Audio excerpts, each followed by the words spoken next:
Sagrado corazón de Jesús, yo creo en ti. Sagrado corazón de Jesús, yo confío en ti. Hoy quiero levantar mi voz para proclamar. Hola hermanos, el día de hoy 24 de junio del 2025 y todos los 24 de junio de todos los años celebramos la solemnidad de la Natividad de San Juan Bautista. Recuerden que es el único de los santos, fuera de la Virgen y fuera del Señor Jesús, pero no son santos, bueno, la Virgen lo es, pero ella evidentemente está en otra categoría, pero de los santos que tienen su celebración para su nacimiento y para su dies natalis, es decir, para también celebrar su nacimiento al cielo, para celebrar su muerte, que es el 29 de agosto, se celebra el martirio de Juan el Bautista. Pero bueno, vamos, entonces fíjense, ¿de dónde sale? Eso es una cosa lógica según el Evangelio de Lucas, lo vamos a leer en el capítulo 1, versículo 36, se nos habla de que pues ya está de 6 meses la que llamaban estéril, o sea que cuando se le da la anunciación a María, y si Jesús nace el 25 de diciembre, entonces por eso se coloca 6 meses después el nacimiento más bien dicho, 25 de marzo es la encarnación, es el movimiento de la anunciación, entonces 3 meses después, porque ya tenía 6, entonces 3 meses después sería el nacimiento de Juan el Bautista, por eso el 24 de junio. Alguno me dirá, padre, ¿por qué no el 25? Bueno, porque no hay que colocarlo, sino antes, él es el precursor, entonces no se le coloca el mismo día, no sé si me entienden, es para dejar marcada esta figura de Juan. Ya desde la antigüedad había muchas fiestas en honor a San Juan Bautista. Las había en el siglo IV, en el momento en el que la iglesia pasa a ser liberada. Ya les digo, hay tanta gente que dice tanta tontera. Ahí en algunos de los chats se colocan cosas que no. Sí, ay, que Constantino, que le dio la... Y fíjense que son esta gente que anda queriendo defender sobre todo estas doctrinas del laicismo, porque que el Estado es laico, no hay ningún problema. Eso no hay ningún problema, el Estado es laico, no hay que discutirlo, pero cuidado caer en el laicismo, eso sería una cosa terrible, porque eso sería ignorar el valor de la religión, el valor de la moral, es porque existen estos valores, no se pueden negar, son inherentes a la persona humana, ya sea por rechazo o por aceptación, pero es real, pues, existe la religión, existe la vida moral. Entonces cuando yo vengo y niego eso como componente de la vida humana, entonces automáticamente estoy deshumanizando, esa parte no, esa no es derecho. Solamente tienen derecho a aquellos que están celebrando el mes del orgullo, pero los que no estamos en esa línea no tenemos derechos entonces. Esto es lo lindo, ¿no? Se reclaman derechos, pero se conculcan a los demás. Bueno, igual. El tema es entonces fíjense. Digo esto porque hay que Constantino que hizo de la religión, del cristianismo, religión de Estado. Nada que ver. Va a ser el emperador Teodosio, pero claro. Vamos, la ignorancia siempre es atrevida. Entonces, fíjense, es esto. Ya desde ese momento hay varias celebraciones a San Juan Bautista. Y ya desde el siglo VI se fijó, ya más o menos en los 500, en la época de San Gregorio Magno, de hecho es muy coincidencial, se fue fijando ya la fecha para el 24 de junio, para que quedara ahí. Bueno, no hay nada más que decir de esto, ¿no? O sea, vamos a las lecturas de una sola vez. La primera lectura está tomada del libro del profeta Isaías, capítulo 49, versículos del 1 al 6. Escúchenme, islas, pueblos lejanos, atiéndanme. El Señor me llamó desde el vientre de mi madre. Cuando aún estaba yo en el seno materno, Él pronunció mi nombre. Hizo de mi boca una espada filosa. Me escondió en la sombra de su mano. Me hizo flecha puntiaguda. Me guardó en su aljaba y me dijo: Tú eres mi siervo, Israel, en ti manifestaré mi gloria. Entonces yo pensé, en vano me he cansado, inútilmente he gastado mis fuerzas. En realidad mi causa estaba en manos del Señor. Mi recompensa la tenía mi Dios. Ahora habla el Señor, el que me formó desde el seno materno, para que fuera su servidor, para hacer que Jacob volviera a él y congregara a Israel en torno suyo. Tanto así me honró el Señor, y mi Dios fue mi fuerza. Ahora pues, dice el Señor, es poco que seas mi siervo, solo para restablecer a las tribus de Jacob y reunir a los sobrevivientes de Israel. Te voy a convertir en luz de las naciones, para que mi salvación llegue hasta los últimos rincones de la tierra. Palabra de Dios. Te alabamos, Señor. Bueno, legítimamente los cantos del siervo de Yahvé, los 4 cantos del siervo de Yahvé, apuntan al Mesías. Pero si ustedes leen bien pues hombre, parece que habla de Juan. Desde el seno materno Él pronunció mi nombre, su nombre es Juan. Bueno, lo vamos a leer en el Evangelio.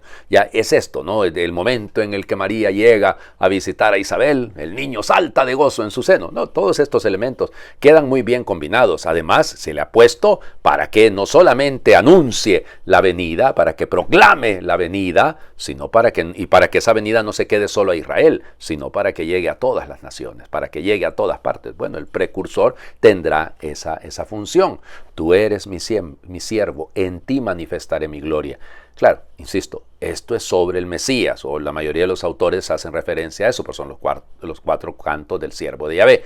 Pero igual que por la palabra siervo, ahora habla el Señor, el que me formó desde el seno materno. Bonito, ¿no? Para hablar, para dar a entender la acción de Dios que interviene en la concepción de Juan el Bautista.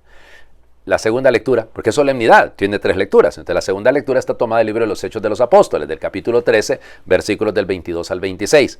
En aquellos días Pablo les dijo a los judíos: hermanos, Dios le dio a nuestros padres como rey a David, de quien hizo esta alabanza: he hallado a David, hijo de Jesé, hombre según mi corazón, quien realizará todos mis designios. Del linaje de David, conforme a la promesa, Dios hizo nacer para Israel un Salvador, Jesús. Juan preparó su venida, predicando a todo el pueblo de Israel un bautismo de penitencia. Y hacia el final de su vida Juan decía: yo no soy el que ustedes piensan, después de mí viene uno a quien no merezco desatarle las sandalias. Hermanos míos, descendientes de Abraham y cuantos temen a Dios, este mensaje de salvación les ha sido enviado a ustedes. Palabra de Dios. Te alabamos, Señor. La figura de Juan el Bautista en el primer siglo es muy importante. Vamos, lo seguirá siendo en la historia, pero digo en el primer siglo porque había muchos discípulos de Juan. Es decir, de hecho, muchos de los que habían peregrinado a Israel para la Pascua, habían llegado allá, muchos de los prosélitos, muchos de los que habían conocido a Juan en la época del Señor Jesús y habían sido bautizados por Juan en el Jordán. Entonces, cuando regresaron a su casa, porque Pablo está predicando en este momento en el centro de Asia, acuérdense que este es el producto de su primer viaje, entonces, ¿cómo se llama? Ahí está en Listra, en Derbe, en Perge, entonces, creo que Antioquía de Piside.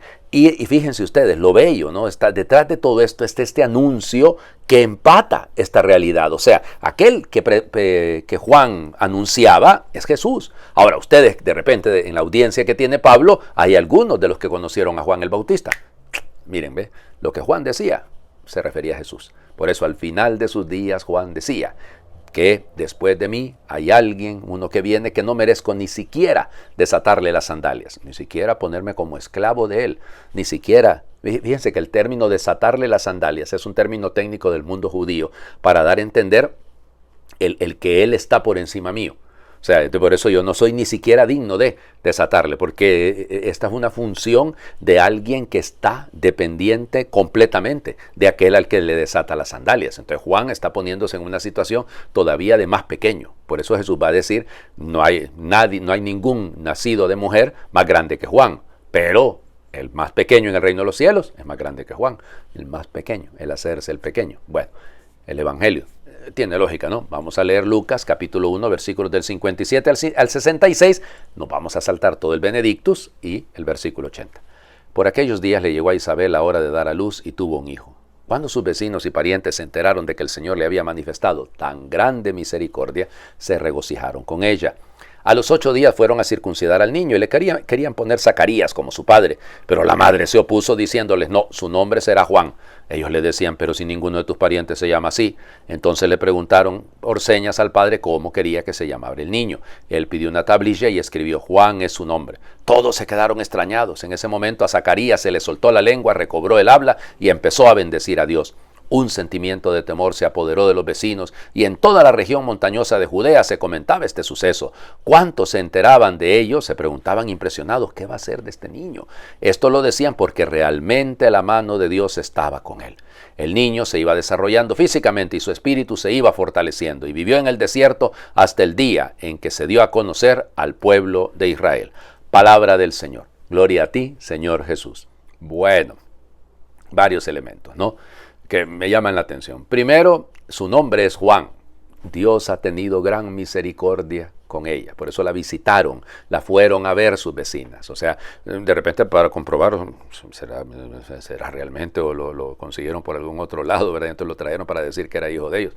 No, fueron a ver, fueron a visitar. También puede ser un acto normalmente como ocurre en nuestras sociedades, ir a saludar a la mamá, a felicitarla y todo, ¿no? Bueno, es muy bonito esto. Claro, pero su nombre es Juan. Dios ha sido misericordioso. ¿Con quién ha tenido misericordia? Con Zacarías y con... No con Zacarías e Isabel. Ha tenido misericordia con nosotros, porque la mano de Dios está sobre él. Eso, qué bonito que dijeran eso de nosotros, ¿verdad? La mano del Señor. Claro, todos vamos a decir, no, claro, Padre, todos vivimos dependiendo de Dios. Sí, pero esto es un signo especial, ¿no? Saberse uno llevado, conducido de la mano por la mano del Señor. Luego, a mí me encanta siempre decirlo esto, ¿no? ¿Y cómo sabía Isabel que se llamaba Juan si Zacarías no hablaba? Hay matrimonios, ustedes me van a decir, lo mismo le escribió en una tablilla y Isabel leyó. Poco complicado que una mujer en tiempos del Señor Jesús en el mundo judío supiera leer, pero probamos, digamos que sí, que se trataba de eso. Pero es esa comunicación, ¿no? Porque ¿en qué momento se van a poner y cómo por señas le va a decir, mira, ¿cómo le vamos a poner al muchachito? Pues porque es varón, no sé si me explico. O sea, esa comunicación entre las parejas tan linda, ¿no? Yo conozco parejas y ustedes seguramente también que con una mirada se entienden. Y uno los agarra ahí en la picardía, ya, estos están planeando a saber el qué. Lo mismo ocurre mi papá y mi mamá, oigan, olvídense, mi mamá, y miren, yo los miro y yo, estos se entienden, ya son 50 y tantos años de casados, ¿no? Y es esto, es la belleza de la vida matrimonial. A esto se debe llegar también, ¿no? En la vida matrimonial, al entendimiento sin palabras. Sí, lo que pasa es que hay algunos maridos que nunca hablan, eso ya es otra cosa. Ya, y hay algunas mujeres que nunca le dan la razón a los esposos, que eso ya sería un milagro, pero eso es otra historia. Entonces, vean la belleza de esto. Y tercero, que me parece que es fundamental, ¿qué va a ser de este niño? Es que toda criatura, todo ser humano debería de verse como un proyecto. ¿Qué va a ser de este niño? ¿Qué va a ser de esta niña? Y verlo con esa actitud, ¿no? ¿Qué va a ser de esta pobre criatura? No, al contrario, verlo con esperanza. Verlo porque la mano de Dios está sobre él. Les invito a hacer oración. Señor, tú eres Dios compasivo y misericordioso. Estás a nuestro lado siempre, sin apartarte jamás. Estás de nuestra parte siempre, pase lo que pase. Estás al lado de cada persona, de todas las personas. Tu gloria es que todos tus hijos seamos felices, viviendo como hermanos que aman y se ayudan, como hijos tuyos, que se dejan cuidar por ti, que siembran justicia, paz y verdad en el mundo. Gracias, Señor, por Juan y por todas las personas que con su presencia, su cariño y su palabra me recuerdan que tú eres favorable y estás de mi parte. Gracias por todos ellos. Señor, tú me has llamado, como a Juan, para que a pesar de mi pequeñez y mis pecados, yo sea una bendición para mi familia y mis amigos, para mi comunidad cristiana y para el mundo. Tu mano acompañaba a Juan y me acompaña a mí. Tus manos de alfarero me formaron de barro y espíritu. Tus manos de madre me acarician y protegen. Tus manos de pastor me conducen a la vida eterna. Amén. Señor esté con ustedes y les bendiga a Dios por intercesión de San Juan Bautista, el que es Padre, Hijo y Espíritu Santo, y su bendición descienda, les acompañe siempre. Feliz fin de semana para todos. Feliz sábado para todos.